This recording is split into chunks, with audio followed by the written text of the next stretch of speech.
It's my job now to get between a dynamic duo and make them even more dynamic as we discuss one of the huge challenges that's facing America at the moment. As The Economist, we tend to look at every question from a global perspective, and I think the area where we see America decline more than perhaps any other area over the last 30 or 40 years is in its educational achievements, particularly K through 12. Some of the higher education institutions in America remain the best in the world, but in particular in the K through 12 area, it's the education in science, technology, engineering, and math, where America has gone from being one or two in the world 30 or 40 years ago to being somewhere in the low teens or even in the 20s on a global scale. And we were debating beforehand, is that due to everyone else getting better, or is it due to some absolute decline in America? And I think it's probably a combination of the two. And it does seem to me that there is more agreement now than there has ever been that this is a matter that needs to be addressed urgently. Every politician you speak to says they're going to do something about it. Every business person I talk to says something needs to be done about it.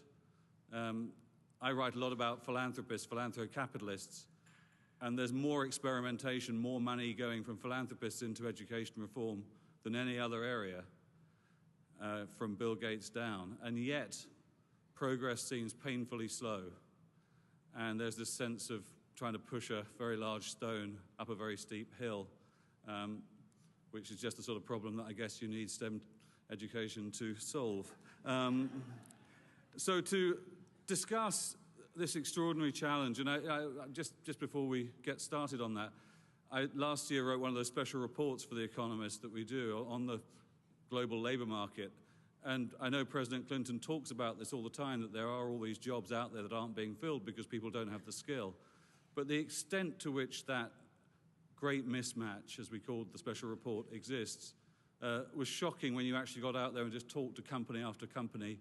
And then you go around the world and you talk to other governments and see how focused they are on making sure that their workforce is competitive on the global marketplace, whereas you don't get quite that sense of urgency once you get into the detail when talking to the American, certainly the federal government, despite the rhetoric. And so to talk about what on earth can be done, we couldn't really have two better people. We have Governor Bill Haslam of Tennessee, who has been shaking things up in all sorts of interesting ways in the education system, but not least in STEM, and Larry Harlan, who runs the Foundation for ExxonMobil, which has made education one of its big priorities. So Larry and Governor Haslam.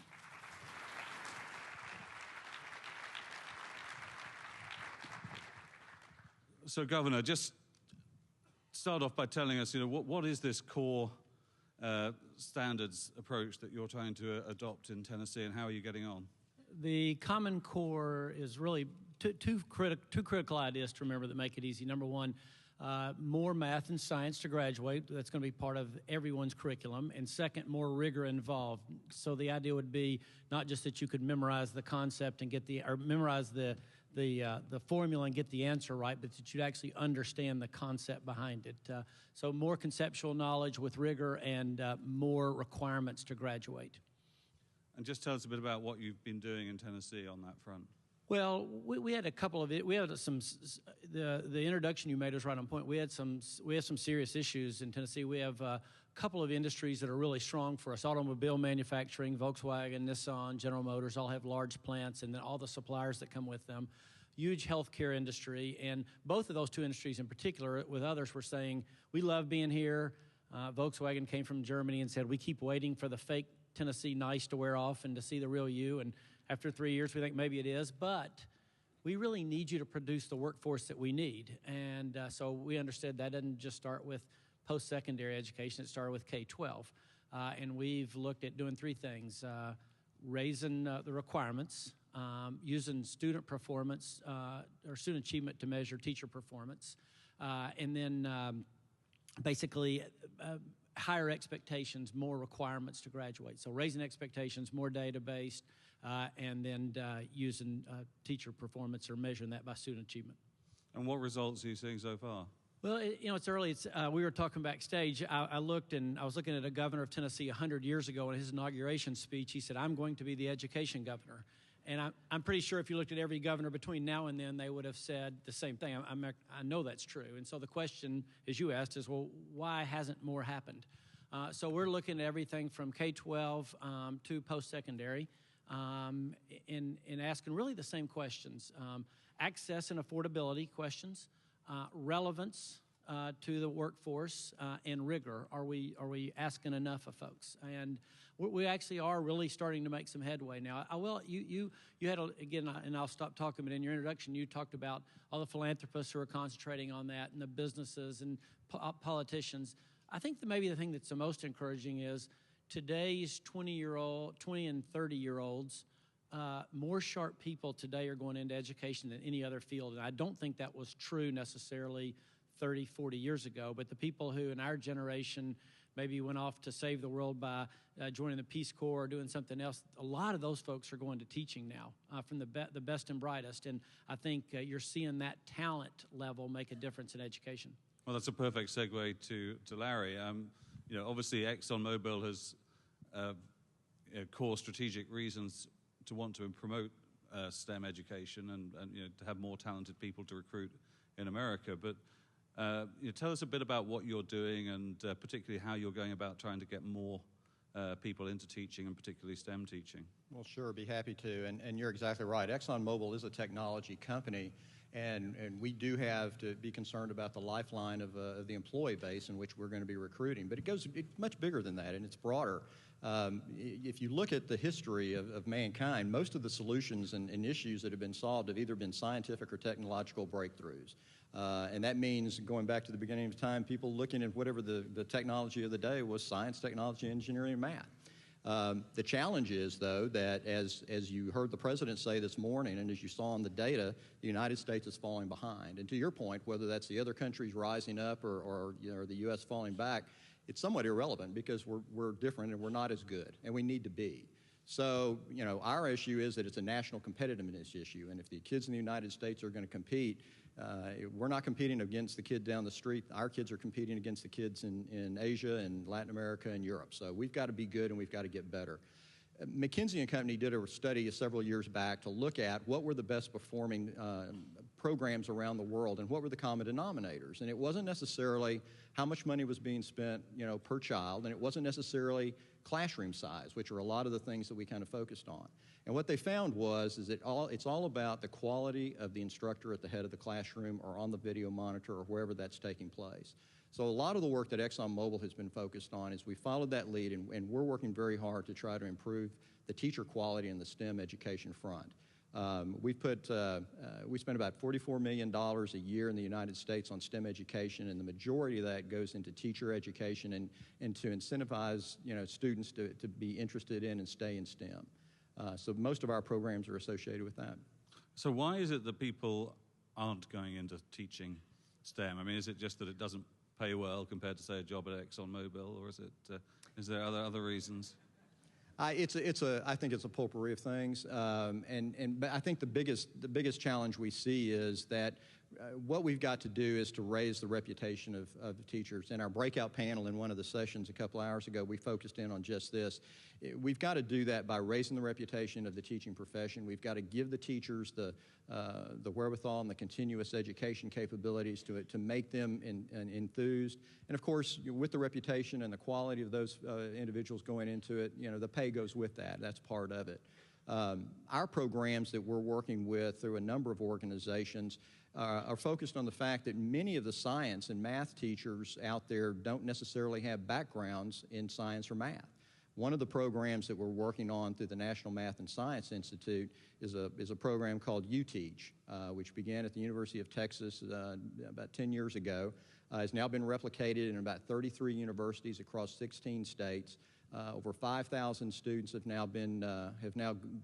currently enrolled in that program. And instead of taking kids that graduate from the education school and trying to convince them to be science or math teachers, we start at the natural science and mathematics departments, and we find freshmen who are interested in science and math and are actually planning on getting degrees, and we introduce them to the idea of being a teacher at the same time. And if they choose to go into this program, they follow a dual path, so that 4 years later they actually, they may major or graduate with a degree in math or physics or biology, but they also having a teaching certificate at the same time. And the data is very compelling. We're seeing the first cohorts of those students now coming, 5 years out of school. 90% of those students in that program actually go on into the teaching profession. 80% of them are still teaching 5 years later, and that's compared to a national number of just over 50% that are. So the idea is find teachers that want to teach the subject because they have a passion for it, and that's the goal. I mean, one of the questions that sort of does leap out to me, though, is this pay question, that as you look around the world, I think Jeffrey Canada makes this point quite a lot, that you just look at the teachers in Finland and you're getting the best graduates going into teaching because they're getting highly paid compared to the private sector. And I mean, Governor, you've actually pushed some merit pay changes through, which is quite rare in the teaching world. But what about subject pay bonuses and that kind of thing? Well, I think that's the key issue for people who sit in my seat right now. Is this one of the issues is just what you said. If you look at who goes into schools of education in higher ed, it's usually the bottom third of the class. Okay, that's who's choosing to teach, and so shame on all of us for not treating teaching like a profession. The challenge for folks that do what I do is, how are we going to pay them so that they say, okay, I might think about doing this instead of going to work somewhere else. I think it has to be, ultimately we have to figure out a way to do that around paying to teach, harder to teach subjects, harder to teach places and locations. Some schools are a lot harder than others, and for doing it well. And I think we're trying to experiment with that formula to see what can we come up that would help us to attract the best and the brightest to come and stay teaching. Great. Larry, as you look at foundations and corporates in general, as they look at this question of how do we try and get the education system to deliver what we need, is there a lot of conversation going on? Where do you see the potential for companies to partner with each other and maybe act better in a collective way to actually change things? No, it's a very hot topic right now, and I think it's one that's getting an awful lot of attention. I mean, the business community is truly focusing on this. I mean, we are, in fact, the end user of the pipeline of talent that comes out. So obviously, we have an interest in what are the skills, of the people that are coming out of the universities and junior colleges, where we recruit. An example is currently in Washington at the Business Roundtable. The chairman of ExxonMobil has recently agreed to take on the chairmanship of the Education and Workforce Committee. And we've been doing a lot of work, working with the other companies of the BRT, which is a very diverse number of industries all tied together. We're looking at common issues from a DC perspective. And we look at there are a handful of things that just have to be done. Just as the governor said, we are very supportive of this idea of Common Core standards being adopted across the country. We've got to look at ways of having accountability and measuring the effectiveness of the teachers, the principals, the districts, that sort of thing. And then we've got to, again, focus in on teachers because, as the data shows, it's the teacher and the enthusiasm that teacher has on a one-to-one basis or 1 to 100 basis. How many that person's facing is going to make a difference. And so the business community is looking at this, and we're looking at ways of how we can engage, not just through our sweat equity, our own employees, but also through the variety of programs we support and the dollars that we put into it. Now, Governor, I mean, one of the things that we were talking about beforehand was that you're hearing now from business all the time that the education system is churning out people that don't have the right skills. You've got that information, but now you've got to do something practical about it. And what are the quickest things you can do that could really start to move the needle fast? The quick's hard, just to be frank. So what we're trying to do is go back and say, I think a leader's first job is to define reality. And we need to define reality to those high school kids that are dropping out and say, here's what your life's going to look like. We need to define reality to that student entering higher education saying, I think I might want to be a psychology major, and say, well, that's great. And I'm a liberal arts major myself, but you don't need any skill set to be a governor, so it works out okay. But to say that's fine, but here's how many psychology majors we have, and here's how many psychology jobs there are. So we need to do a better job at defining reality, and then we have to work with post-secondary education of all type. Right now, in the last 3 weeks in Tennessee, I've had CEOs of a variety of industries, everything from healthcare folks who needed very high-tech people, to manufacturers that needed more engineers, to trucking companies that needed more trained truck drivers. That even in today's economy, hundreds of thousands of jobs are going begging, as the panel this morning talked about. So our job is to calibrate that and make post-secondary education more affordable and achievable, more rigorous and more relevant. And the relevant piece is the hard one. So what we're doing is going back and meeting with businesses and tell us specifically what you need that we're not getting you. And then we're asking higher ed to hold our hand, and because we control their funding, we can influence them. Great. Unfortunately, we're almost out of time. So I just want to ask each of you, as you look at the next 12 months, and you had to offer one piece of advice to anyone trying to change and advance STEM education in America, what would be the number one priority to get addressed, get high up at the top of the agenda next year? What would it be for you, Larry? I think from looking at from a business perspective, I think our challenge is that there are so many well-intentioned programs out there. Some are focused very locally, some are focused very nationally, and they're all good. But I think we in business have got to figure out a way of trying to pool our resources in a way. I mean, right now we may go and talk to another company and say, let me tell you about our great program. Wouldn't you like to help fund that and help it grow? And the answer you get back is, well, that's great. Let me tell you about my great program. Why don't we do your money? So we've got to figure out a way how to score these programs and figure out a way that the business community can kind of pool their resources, I would say. And I think that's going to be the biggest challenge. A lot of these are marketing programs and brands that are tied to it. And it's awful hard to turn loose of that sometimes, but I think that's something we're going to have to look at from a business perspective. Brilliant, Governor. I think real quick, I think you're going to see more governors jump into being a lot more hands-on involved in post-secondary or higher education than we've been in the past. K-12, there's kind of remarkable consensus building around how we change the outcomes, and I don't think that sense of that consensus is built around higher ed. So I think you'll see a lot of folks like me jumping into that in a way that we haven't for the last 50 years. Well, Governor Haslam, Larry Harlan, I think you've been a very dynamic duo and have given the next panel a hard act to follow. So thanks very much.